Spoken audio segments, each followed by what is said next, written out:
आपके भी गले में खराश हो जाता है, लगातार खांसी शुरू हो जाती है और बुरा तब लगता है जब आप सो रहे हो और अचानक से खांसी शुरू हो जाए और आपके लगातार खांसी होने की वजह से कोई दूसरे को तकलीफ हो जाती है या कहीं भी आपकी खांसी शुरू होती है तो बंद ही नहीं होती है, जिसके कारण आप काफ़ी ज़्यादा परेशान हैं और कई सारी दवाइयाँ, कफ सिरप लेना शुरू कर चुके हैं।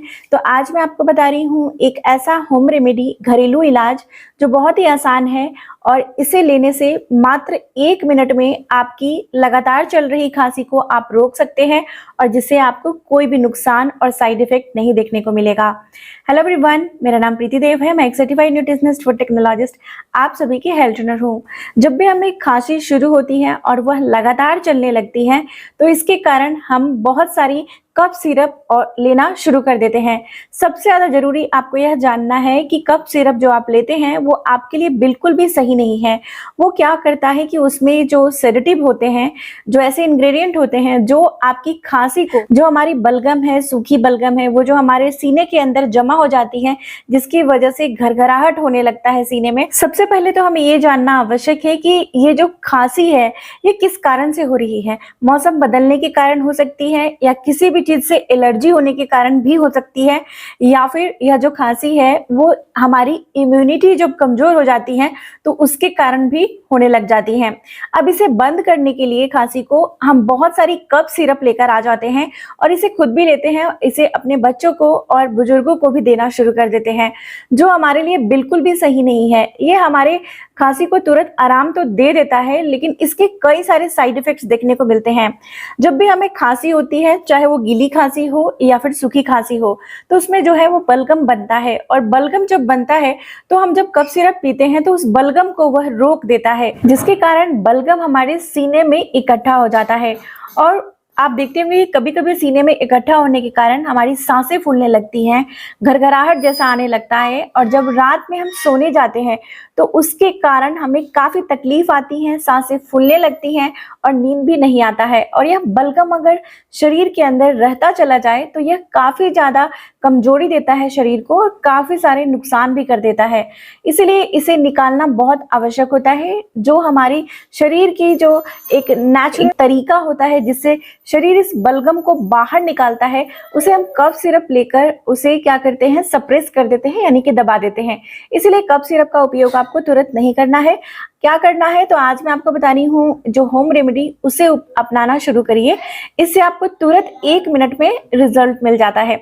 इसके लिए आपको मात्र 3 चीजों का उपयोग करना है। यह बहुत आसानी से घर में उपलब्ध होता है, लेकिन यह तीनों ही चीज जो मैं आपको आज बता रही हूँ, इन तीनों ही चीजों को आपको क्या करना है कि बहुत ही सही तरीके से और बहुत ही सही मात्रा में प्रयोग करना है। इसे आपको बच्चों के लिए अलग मात्रा लेनी है और जो बुजुर्ग हैं, युवा हैं, उनके लिए अलग मात्रा लेनी है। आइए हम इसे डिटेल में समझते हैं। सबसे पहले जो इंग्रेडिएंट हमें लेना है वह लेना है हमारे घर में बहुत आसानी से मिल जाने वाली हल्दी।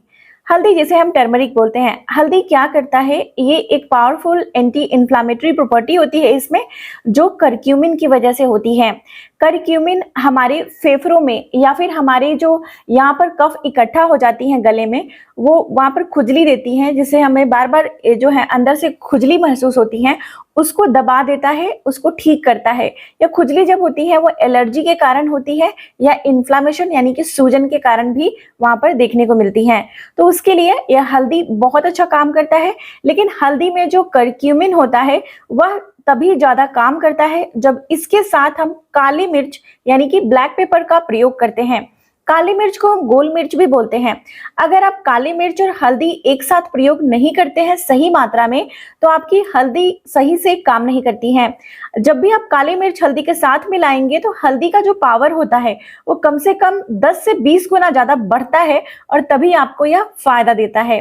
इसलिए कई सारे लोग हल्दी तो प्रयोग कर लेते हैं लेकिन काली मिर्च को भूल जाते हैं, जिसके कारण हल्दी आपको पूरी तरीके से मदद नहीं करती है। तो हमें कैसे इसका प्रयोग करना है ये भी मैं आगे बताऊंगी। उससे पहले हम तीसरी इंग्रेडिएंट जान लेते हैं।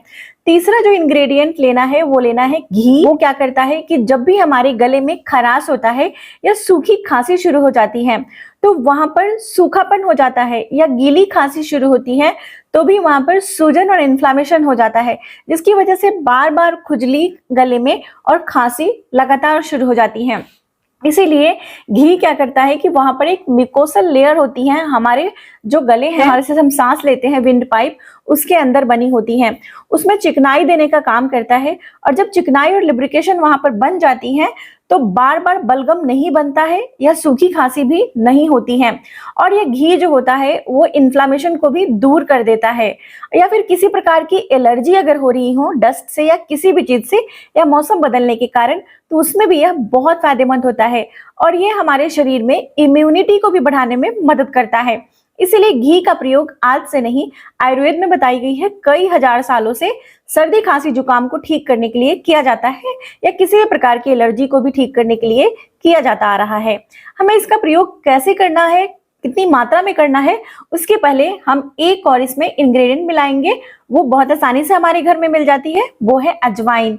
अजवाइन जिसे हम ओमम सीड्स या कैरम सीड्स बोलते हैं इंग्लिश में।